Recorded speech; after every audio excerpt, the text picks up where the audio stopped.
É um prazer muito grande estar aqui de volta. Tivemos os nossos trabalhos interrompidos durante a pandemia, né? Mais ou menos tudo ficou suspenso. E agora estamos de volta no nosso auditório, a nossa sede da Sociedade Teosófica no Brasil. E para mim realmente é um grande prazer estar aqui. Eu estou muito dedicada ao trabalho internacional, tenho viajado muito, feito palestras no mundo inteiro. Cheguei numa excursão da África, onde eu falei 23 palestras em 2 semanas. Quer dizer, assim, a gente vai indo, mas é sempre bom estar de volta em casa e falar desse tema tão importante. Esse tema é o título de um artigo escrito pela nossa fundadora, Helena Petrovna Blavatsky, O Farol do Desconhecido. E é um tema, assim, chama atenção, né, pelo próprio título, né? Quando a gente pensa, farol, para que serve um farol? Farol é aquele poste, né, com a luz para iluminar os barcos, né? Para o Farol da Barra, em Salvador, tem várias cidades que têm esses faróis justamente para ajudar os navegantes, né? E um farol, ele serve para que os barcos eles se localizem, saibam exatamente onde estão. E eles são bem visíveis, né? Aquela luz, né? Claro que não ilumina tudo, claro que a noite prevalece, mas tem um facho de luz que serve para orientar os navegantes, né? Mas, quando a gente pensa em farol do desconhecido, fica aquela pergunta, como assim? Se é desconhecido, não é visível. Então, como um farol que não é visível pode ajudar as pessoas a se iluminarem, a se localizarem onde estão? Então, o título em si, ele apresenta essa contradição, né? E é isso que nós vamos procurar tratar, saber o que é esse farol do desconhecido. Então, a Blavatsky, nesse artigo, que é intitulado Farol do Desconhecido, ela fala: a Gupta Vidya, ou a ciência secreta, é um mar atrativo, mas muito tempestuoso e cheio de rochas. O navegante que se arrisca, se não for sábio e cheio de experiência, será engolido, naufragado em um dos 1000 recifes submersos. Grandes ondas de cores como safiras, rubis, esmeraldas, ondas cheias de beleza e mistério, irão alcançá-lo, prontas para levar o viajante para longe em direção a outras inúmeras luzes que ardem em todas as direções. Puxa vida, essa citação fala da ciência secreta como algo que nos atrai.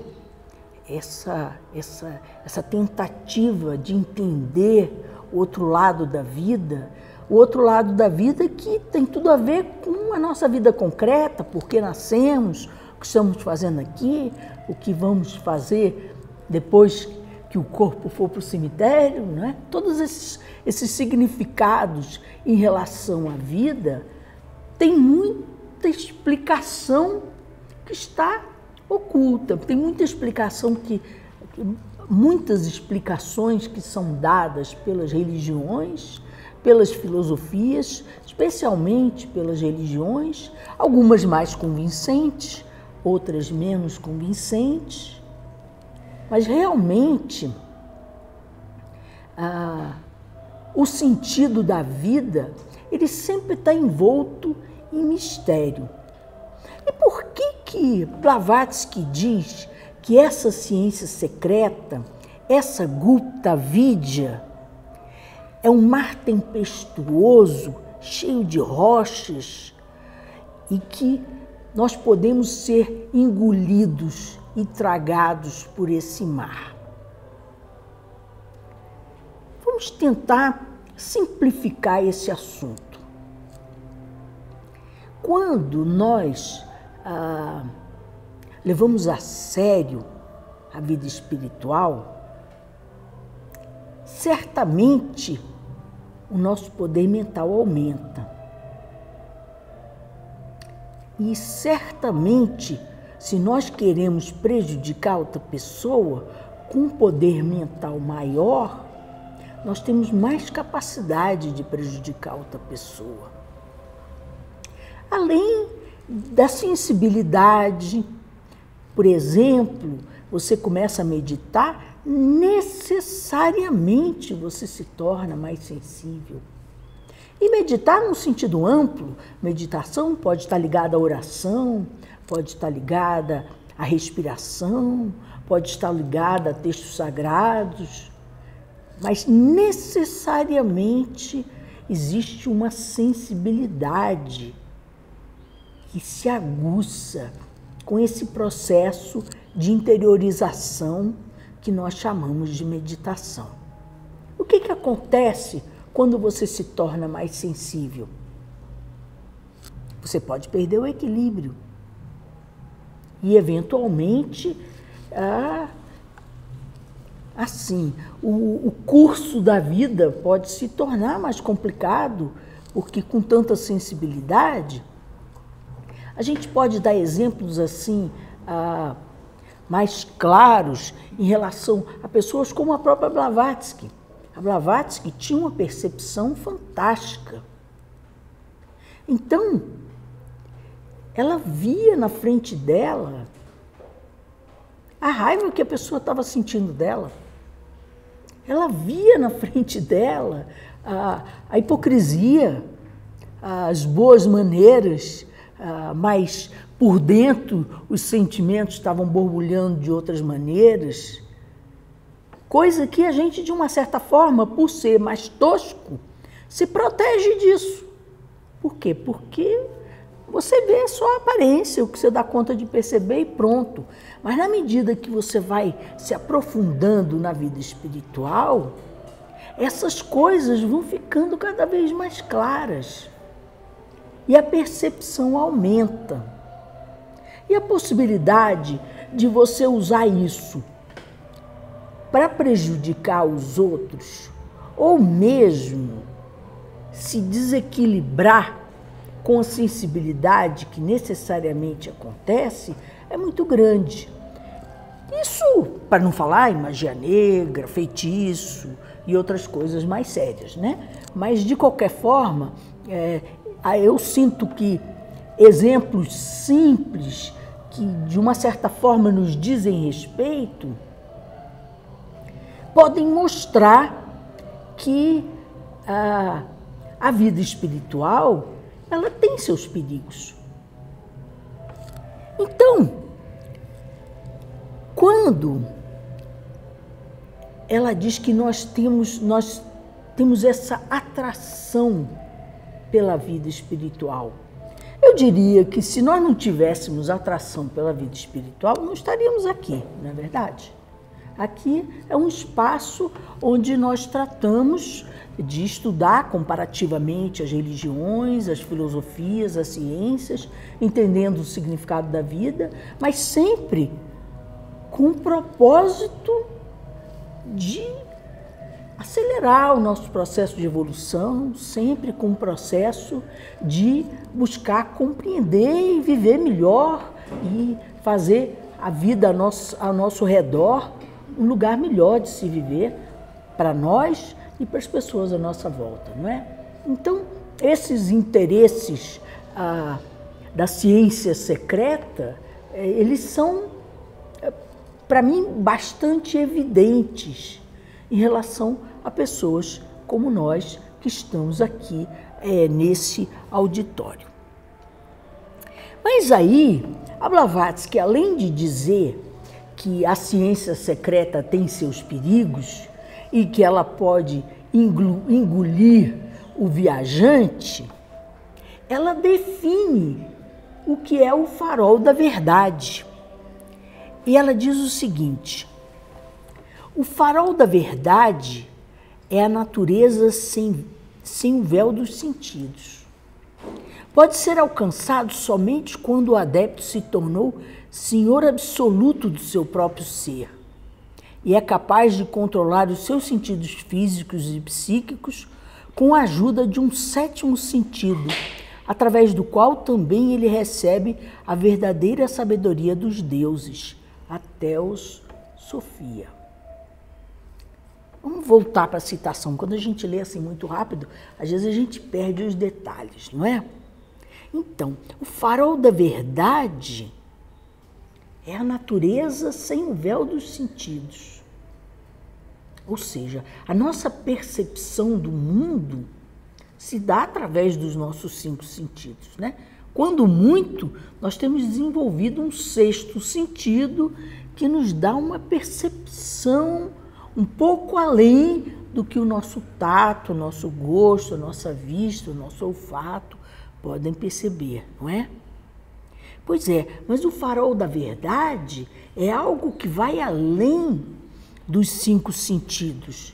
Ele só pode ser alcançado por aquele que se tornou o senhor absoluto do seu próprio ser e é capaz de controlar os seus sentidos físicos e psíquicos. Pergunto para vocês, vocês já são capazes de controlar os seus sentidos físicos e psíquicos completamente? Vocês já se tornaram adeptos? Talvez não, não é verdade? Talvez a gente esteja assim nesse meio do caminho, de uma certa forma, melhorando nossas vidas e tentando entender melhor, mas eu diria assim, como a gente diz no vulgar, não é para o nosso bico, né? Ainda está meio longe essa condição de perfeição. E esse é o farol da verdade. Então, é raro a gente encontrar uma pessoa que tem um 6º sentido desenvolvido. Agora, encontrar uma que tem um 7º sentido desenvolvido, aí ainda é mais complicado, não é? Um livro escrito por Blavatsky, aliás, o último livro escrito por Blavatsky, chamado A Voz do Silêncio, na verdade não é um livro de autoria dela, é um livro, ela aprendeu aqueles versos de memória no seu treinamento no Tibete, quando ela esteve lá por 7 anos, mais ou menos, um pouco mais de 7 anos, entre o pequeno Tibete e o Tibete propriamente dito. E ela visitou muitos mosteiros e aprendeu muitos textos sagrados, considerados reservados. Um deles foi a origem desse livro chamado A Voz do Silêncio, que foi o último livro escrito por ela, onde ela trouxe algumas coisas que ela tinha na memória e apresentou para um público ocidental. Foi o primeiro livro de budismo tibetano publicado no Ocidente, onde ela apresentou a lógica do caminho do Bodhisattva, a lógica do caminho de viver para beneficiar a humanidade e não viver só para os seus próprios interesses. É um livro muito interessante. Nesse livro, A Voz do Silêncio, logo no começo, ela diz que se trata de um livro de instruções. De instruções para que nós, inadvertidamente, para que nós, ignorantes dos perigos dos seeds inferiores, não venhamos a resvalar por ignorância. Ignorância não no sentido de bruto, mas no sentido de não saber. Então são dadas instruções para que a gente tenha claro certas noções. E aí, no fim, lá no aforismo 310, ela diz assim: está esclarecido, escolhe o caminho. Então, a gente vê. E o que são esses CIDs inferiores? São exatamente esses poderes da personalidade que eu falava antes. Você torna a sua mente mais poderosa. A sua mente mais poderosa, se ela quiser prejudicar os outros, ela tem mais capacidade de prejudicar os outros. A sua sensibilidade faz você perceber coisas que aquele que não entrou nesse caminho não percebe. Então, assim, só para dar dois exemplos simples. Quando a gente ingressa com seriedade num caminho espiritual, o caminho espiritual, ele funciona mais ou menos como um adubo, onde tudo de melhor que nós já temos, as melhores características, elas se desenvolvem mais. Mas o adubo, ele não faz crescer só a plantinha que a gente quer. Ele também faz crescer as ervas daninhas. Ele também faz crescer os nossos defeitos. E acho que essa é uma razão poderosa pela qual o cristianismo dá tanta ênfase na purificação.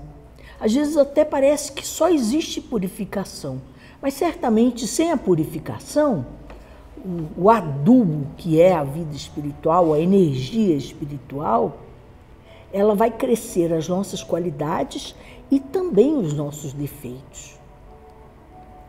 E esses nossos defeitos, quando eles são mais poderosos e ainda alimentados pela energia espiritual, se a gente for usar egoisticamente,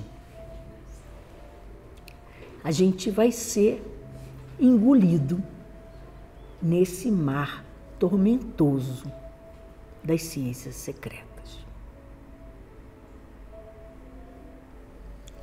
Vejam vocês que o cenário parece complicado. Mas vamos ver que um farol do desconhecido foi acendido para nós. E é disso que nós viemos falar aqui hoje. Então, fica aquela pergunta: será que o único caminho para nós é ser engolido por esse mar tormentoso, pelo fato de estarmos atraídos por essa ciência secreta, que nem sempre entendemos completamente, mas que de alguma forma nos chama a atenção? Pois é, não. O desconhecido preparou instruções para nós. Mas aí vem aquela história também. O desconhecido é desconhecido. Se nós falamos de desconhecido, eu estou falando de grandes seres santos, grandes seres da estatura do Mestre Jesus, que nós aqui na Sociedade Teosófica chamamos de mestres de sabedoria. Será que nós já temos a pureza e o desenvolvimento necessário para estabelecer uma relação pessoal com esses seres desse gabarito? E como lembrei, essa energia espiritual funciona como um adubo. Não só faz crescer as nossas melhores qualidades, como também estimula os nossos defeitos ainda não superados. Então, O que o desconhecido fez? Ou desconhecido nesse sentido, que é o farol do desconhecido, tá certo? O que o desconhecido fez? Esses seres, essa comunidade dos santos, esses seres que estão prontos a ajudar a humanidade, que só querem ajudar a humanidade, mas que, no entanto, estão num nível muito além do nosso alcance. O que eles fizeram? Eles prepararam alguém que estava no meio do caminho. Alguém que já podia ter uma comunicação direta com eles, mas, ao mesmo tempo, ainda fazia parte da humanidade comum, com defeitos ainda para ser superados, no processo de desenvolvimento normal. Quando se fala desse farol, desse desconhecido, quando se fala dos mestres de sabedoria, o entendimento mais simples é que eles são aquilo que nós seremos amanhã. E nós somos aquilo que eles eram ontem. Ou seja, há um processo de evolução, e o processo de evolução culmina na perfeição, e alguns seres já alcançaram essa perfeição. Para mim, essa questão é uma questão assim, muito óbvia, né? Se você pensa na vida como uma grande escola, na vida como uma grande universidade, será que você pode conceber que nessa escola e nessa universidade ninguém nunca se formou? É tudo essa mediocridade que a gente costuma ver quando liga a televisão?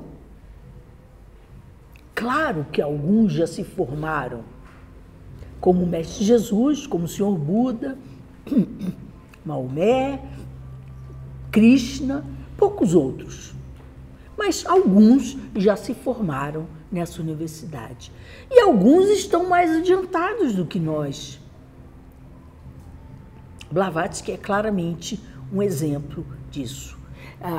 Quando nós vemos cartas que esses seres escreveram para 2 ingleses no final do século XIX, uma coisa bem excepcional, porque geralmente esses seres não escrevem cartas, mas, de qualquer jeito, a gente lembra das cartas de Paulo em Efésios, não é? Às vezes, seres mais adiantados, por razões específicas, escrevem alguma coisa, e esse foi o caso de cartas que foram escritas durante um período de 30 anos, de 1870 até 1900. Pois é, nessas cartas, a carta número 22 diz que esses seres passaram buscando alguém que fizesse um elo de comunicação entre o mundo deles e o nosso mundo por 100 anos. Puxa vida, se a gente procura alguma coisa por 10 anos, é muita coisa, né? Pensar num ser da estatura espiritual do Mestre Jesus procurando por alguém por 100 anos que pudesse fazer esse elo de comunicação entre o mundo deles e o nosso mundo, é coisa pra caramba, não é?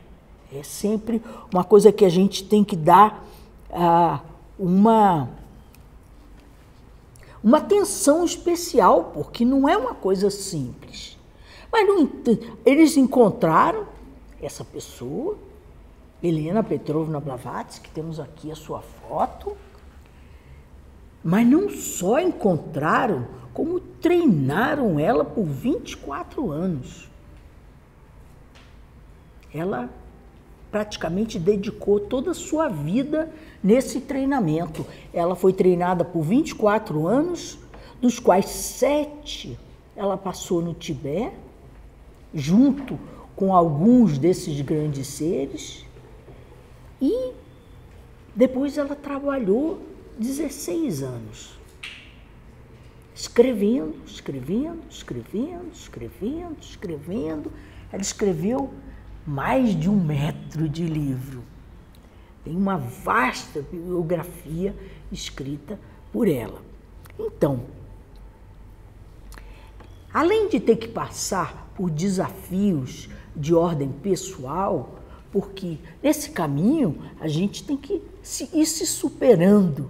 E Blavatsky, como era uma pessoa que estava no meio do caminho, ela não era um mestre de sabedoria ainda, ela também teve muitos desafios que passar nesse processo. Então, esse trabalho realizado por Helena Petrovna Blavatsky foi feito de maneira a rasgar o véu da mentalidade coletiva da sua época e também da nossa, porque a literatura escrita por ela está toda aí. Ela, uma russa, escreveu em inglês, um enorme sacrifício. Imaginem vocês, você um estrangeiro escrever 1 metro de livro num idioma estrangeiro, imagina a dificuldade disso. Mas não só isso, ela teve muito auxílio de muitas desses próprios seres que estavam treinando ela para o trabalho que estava sendo realizado. Então, Blavatsky fala de alguns que possuíam esse conhecimento chamado Gupta Vidya, ou ciência secreta. Ela fala de Apolônio de Tiana, ela fala de Jâmblico, Porfírio, Plotino, Platão, Amônio Sacas, verdadeiros portadores da Gupta Vidya, ou dessa ciência secreta. Mas ela fala também daqueles que distorceram.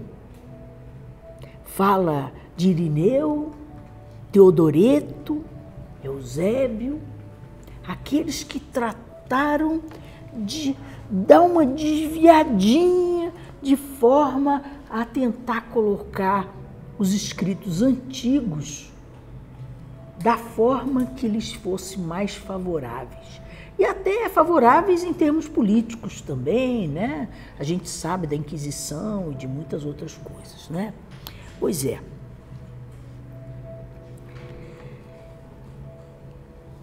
Então, vejam vocês, vamos recapitular. A Gupta Vidya, ou ciência secreta, apresenta perigos. Foram feitas instruções para nos capacitar a escolher bem, porque ninguém vai escolher por nós. O livre-arbítrio é uma condição sine qua non. Nós podemos escolher colocar o pé na lama, nos afundar na lama e vamos sofrer a consequência das nossas escolhas. Mas colocar o pé na lama simplesmente por desconhecimento, por ignorância das leis da vida, parece uma coisa que dá uma certa pena, né? Assim como quando a gente tem uma criança pequena, a gente trata de botar um plastiquinho nas tomadas, porque a criança ainda não tem um discernimento de não botar o dedinho lá e levar um choque, né? Então, esses grandes seres acenderam esse farol do desconhecido para nós, através da sua gente. Helena Petrovna Blavatsky. E aí, se a gente vai olhar dentro dessa mesma simbologia, o farol do desconhecido vai fazer as coisas por nós? Vai nos carregar pela mão? Não vai. Cada um tem que fazer o seu próprio esforço. Como ela diz no fim de A Voz do Silêncio, está esclarecido, escolhe o caminho. Ninguém vai tirar de nós o nosso livre-arbítrio. Mas nos foi facultado conhecer um pouco mais da vida, de forma que a nossa atração por essa ciência secreta, por essa vida espiritual, por essa vida mística, não crie mais problemas do que soluções. E dentro dos problemas, a gente pode fazer uma síntese. O maior problema se chama egoísmo. Nós nos sentimos muito separados uns dos outros, mas nós efetivamente não somos muito separados uns dos outros. E tudo que nós fazemos com egoísmo cria consequências de sofrimento futuro para nós. Claro que isso é uma simplificação, mas é uma simplificação da gente escrever aqui na testa e não esquecer nunca. Porque volta e meia surgem situações onde o eu pula e aí a gente pode agir egoisticamente. Mas se a gente tem essa noção clara de que não há real separação entre nós, tudo que beneficia um beneficia a todos, tudo que beneficia ao outro beneficia a nós mesmos ao mesmo tempo, a gente se poupa de muitos karmas, a gente se poupa de muitas ações desnecessárias que vão nos causar sofrimento. Claro que o que eu estou falando é uma coisa bem simples. E claro que na medida que a gente vai estudando, a gente vai percebendo mais profundidades. E a gente vai entendendo melhor como funciona a vida.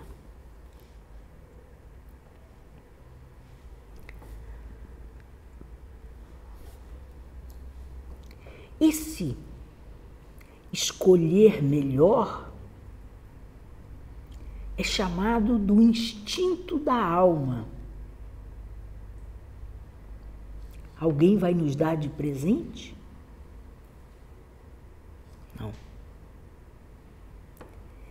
É algo que o nosso discernimento, nós vamos estudando, aprofundando, vivendo, observando, e vamos desenvolvendo esse sentido da alma que propicia termos vidas muito mais significativas, entendermos melhor os processos da vida, sofrer bem menos com isso e, dentro do possível, fazer o melhor para os nossos semelhantes à nossa volta. Então, diz Blavatsky, existe uma faculdade na mente humana que é incomensuravelmente superior a todas aquelas que estão gravadas e funcionam em nós. Através delas, podemos atingir a união com as inteligências superiores, nos elevarmos acima dos sentidos da vida mundana e participarmos da existência superior e dos poderes sobre-humanos dos habitantes das esferas celestes. Ou seja, há uma faculdade da nossa alma que vai se desenvolvendo na medida em que nós vamos nos aprofundando na compreensão da vida. Plotino diz: a luz e o espírito da divindade são as asas da alma. Eles se elevam à comunhão com os deuses acima dessa terra, com o qual o espírito do homem está demasiado pronto a se sujar. Para tornar-se como os deuses, isso é, para tornar-se santo, justo e sábio. Esse é o objetivo para o qual o homem foi criado e deveria ser a sua meta de aquisição do conhecimento. Blavatsky diz que se nós aprofundarmos nessa ciência secreta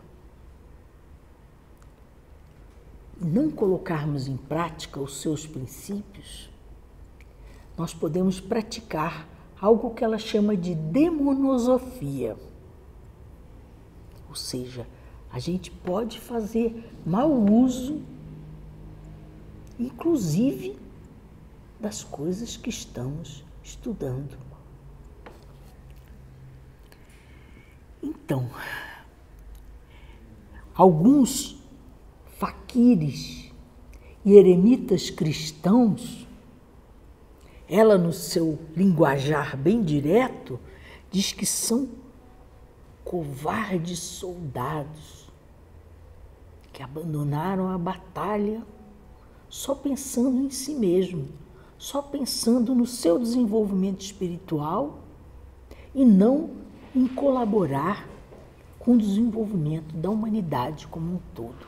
Blavatsky claramente vem numa linha bodhisátvica, numa linha de que todo o nosso desenvolvimento deve reverter em benefício do nosso próximo, dos nossos próximos mais próximos, da nossa família, do nosso bairro, da nossa cidade, do nosso país, do nosso continente, do nosso mundo. Então, uma coisa que se expande, mas é importante sabermos que há consequências em tudo o que fazemos, inclusive no estudo da ciência secreta. Ela diz assim: há criaturas solitárias que parecem ter fugido do resto da humanidade unicamente para ter o prazer de comungar com o diabo tete a tete. Claro que eu não acredito no diabo como uma figura lá no céu com um espetinho, etc. Eu, assim, acho que é uma representação das coisas não resolvidas em nós que ganham força quando nós tomamos com seriedade a vida espiritual. Pois é. Então, não há porta de saída para nós? E aí nós vamos ver que ela coloca, criem pequenos grupos, estudem juntos. Ela diz assim: esses grupos deveriam ser um número ímpar de pessoas para terem mais poder. Um grupo, por pouca coesão que possua, formando um único corpo unido, onde os sentidos e as percepções daqueles que trabalham em conjunto se complementam e se ajudam mutuamente, um membro fortalecendo a outro a qualidade em quem deseja, tal grupo terminará sempre por se tornar um corpo perfeito e invencível. União é força. Será que não é isso que nós estamos fazendo aqui na Sociedade Teosófica?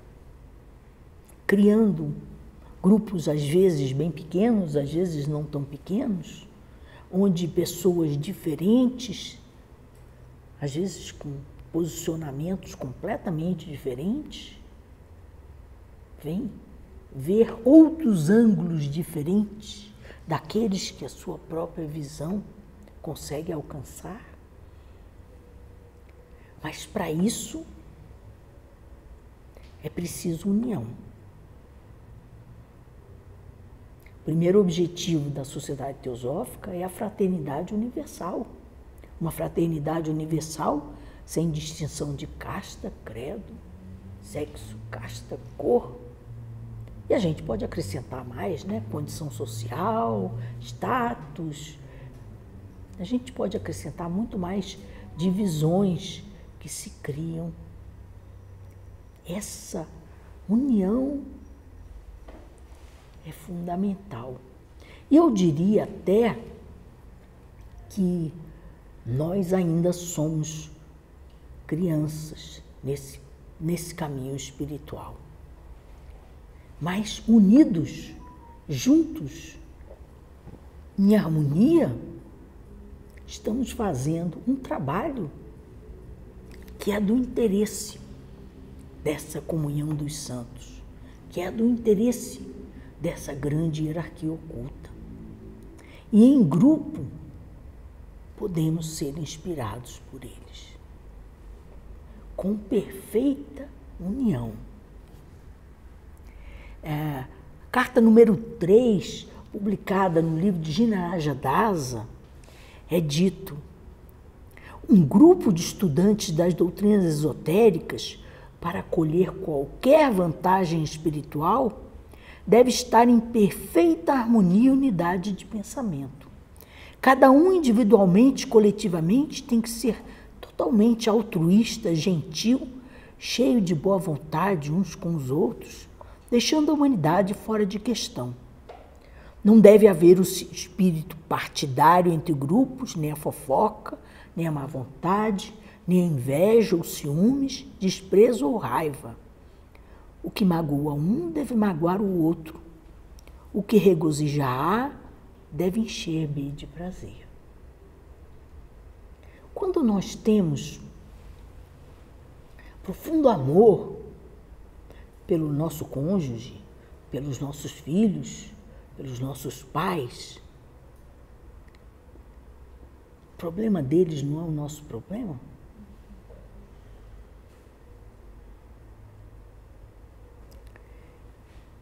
Se um filho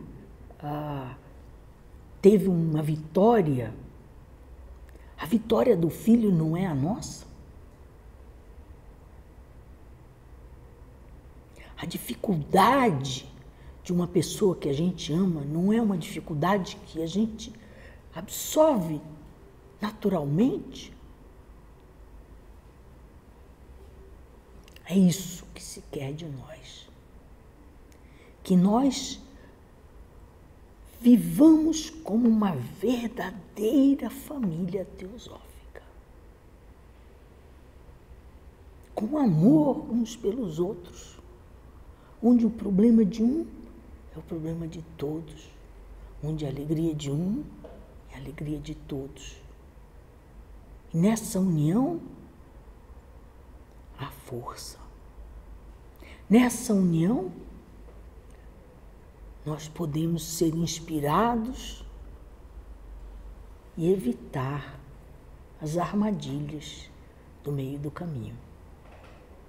Então, não só criaram essa extensa biblioteca, que não só foi escrita por Blavatsky, mas também por muitos outros. Eu nasci em 1957. Se não tivesse muitos outros que viessem trazendo esse conhecimento, eu não teria acesso a eles. Então, toda uma literatura, mas não só uma literatura, há uma instituição onde nós, como grupos, vamos crescer juntos, dando as mãos com profundo amor uns com os outros, regozijando-nos com as vitórias dos nossos companheiros e nos solidarizando com as suas dores e com os seus problemas. Então, eu me inspirei muito nesse artigo, Farol do Desconhecido, e vejo que, efetivamente, eles criaram uma saída para nós. Uma saída para que nós possamos avançar, superar nossas limitações, nossas tristezas, evoluir realmente, sem o perigo de pisar numa casca de banana e criar consequências kármicas desastrosas. Então, dentro desse espírito, vejo que estudar apenas não é suficiente. O estudo é uma maneira de entendermos melhor as nossas próprias vidas, que nos ajuda a superar essas condições que nos tornam, às vezes, infelizes e que nos fazem cometer atos desnecessários, que criam sofrimentos totalmente desnecessários. Então, nesse sentido, nós temos que fazer da teosofia uma força viva em nossas vidas. E agradecer, especialmente, a Helena Petrovna Blavatsky, que dedicou sua vida a acender esse farol do desconhecido para nós. Esse farol que vai dar um facho de luz, não vai fazer o trabalho por nós. Mas é bem melhor quando a gente tem um facho de luz, assim como o navegante que está ali, se ele tem um farol, ele consegue se localizar melhor e evitar as pedras do caminho. Nos mares lá do norte, lá onde é frio, eles têm que evitar os icebergs, né? Porque é água, mas é uma água dura que fura, né? Assim como a gente tem notícia de barcos que esbarram em icebergs e afundam, né? Pois é.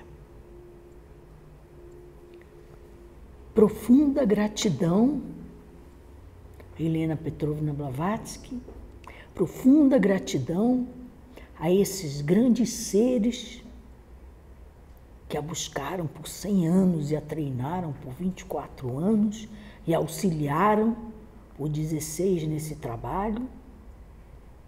E profunda gratidão por vocês, meus irmãos, companheiros de jornada nesse processo, porque não somos separados uns dos outros. Muito obrigada.